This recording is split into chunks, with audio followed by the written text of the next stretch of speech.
Bonsoir les amis, ravi de vous retrouver. Nous sommes le mardi 13 juin 2017 et ce soir nous accueillons Monsieur Lénaïck Adam. Bonsoir. Bonsoir Monsieur Amri, bonsoir aux téléspectateurs. Candidat aux législatives pour la seconde circonscription, vous êtes arrivé en tête à l'issue du premier tour. Un mot déjà sur ce résultat?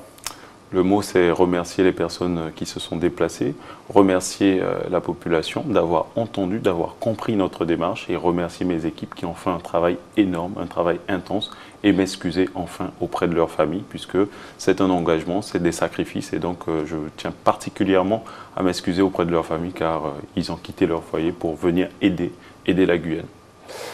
Le scrutin a été marqué par un fort taux d'abstention, votre analyse?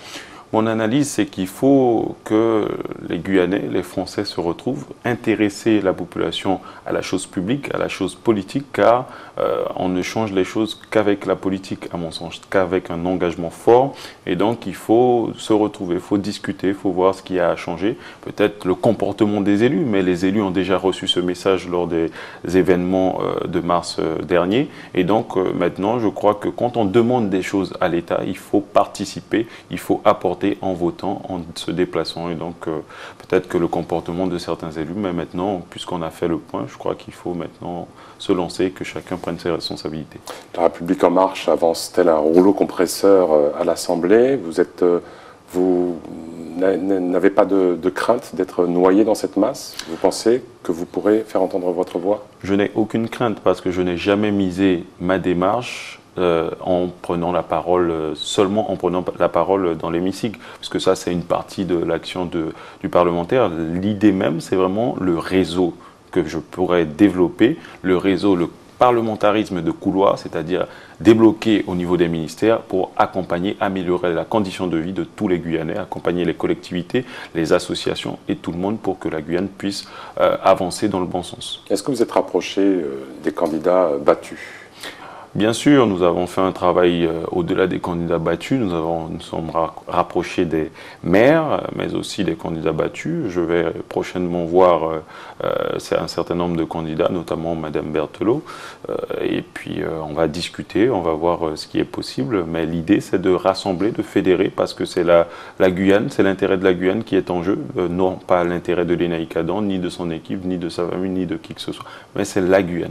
Que pensez-vous des propos de Bernard Tadei, candidat sur la seconde circonscription, qui a déclaré, en gros, je suis satisfait de mon score qui va me permettre à l'USD, à l'UPR de gagner un peu d'argent et je n'irai pas voter au second tour?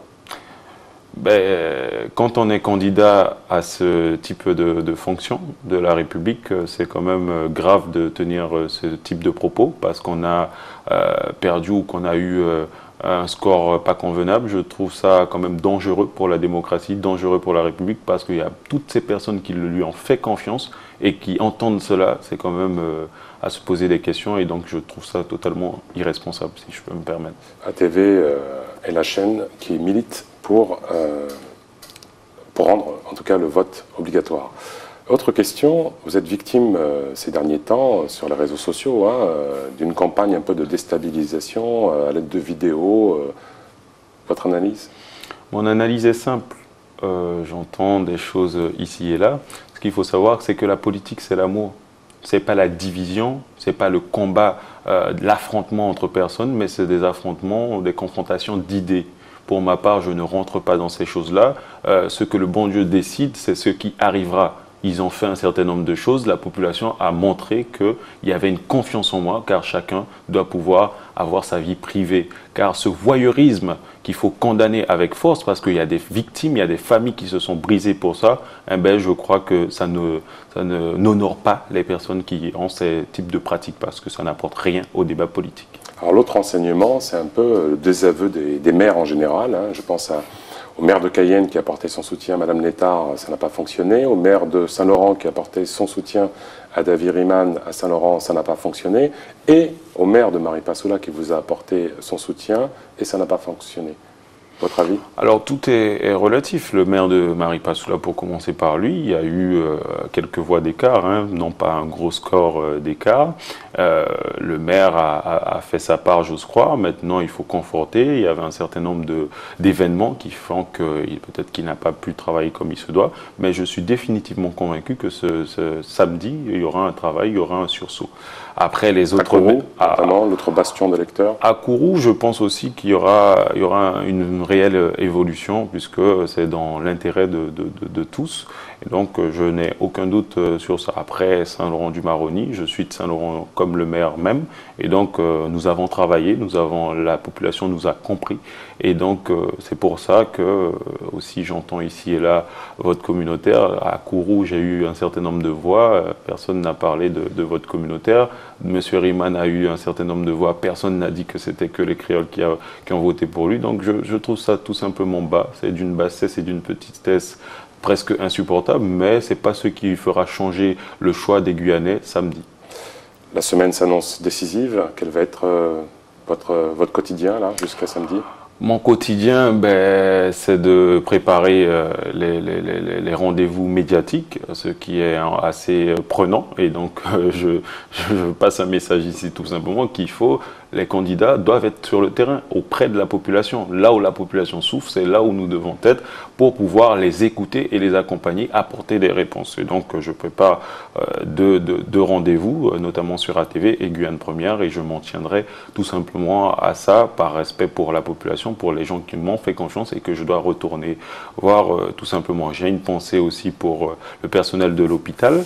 La santé allait mal, le gouvernement a pris ses responsabilités, puisque avant rien n'était fait, et un peu plus d'une centaine de postes ont été créés. Et donc, je salue l'action du gouvernement, un gouvernement qui est vraiment, qui se préoccupe de la Guyane et qui, c'est pas pour moi que le président le fait ou le gouvernement, c'est pour les Guyanais. Vous êtes en contact avec justement l'organe central de La République En Marche? Vous avez un retour? Bien sûr, hier j'ai eu l'Élysée m'a appelé, ils m'ont félicité de mon score et de mon avance. Et donc on est serein, on continue le travail, intensifier la chose. Nous n'avons pas encore gagné. La victoire, ça sera pour samedi si nous travaillons comme il se doit. Vous attendez, comment ça va être un petit peu votre mandat? Est-ce que vous allez rendre compte régulièrement à la population? Totalement, puisque je ne veux pas reprendre les pratiques d'avant. On ne gouverne pas depuis un bureau. Vous avez une obligation de résultat? Bien sûr, j'ai une obligation de résultat, c'est-à-dire que je veux discuter en permanence avec la population. Je propose, et ma suppléante et moi, nous proposons que 2 fois par an, on fasse la même chose, le même marathon que l'on fait lorsque nous sommes en campagne pour rencontrer les gens, leur donner les informations et avoir la plus grande transparence qui soit. Ce sera la dernière question. Merci beaucoup, Monsieur Léné-Cadan, d'avoir participé à cette émission. Rendez-vous demain, ici même, sur notre plateau, pour un débat qui s'annonce intéressant. Les amis, ne ratez pas ce rendez-vous. À bientôt.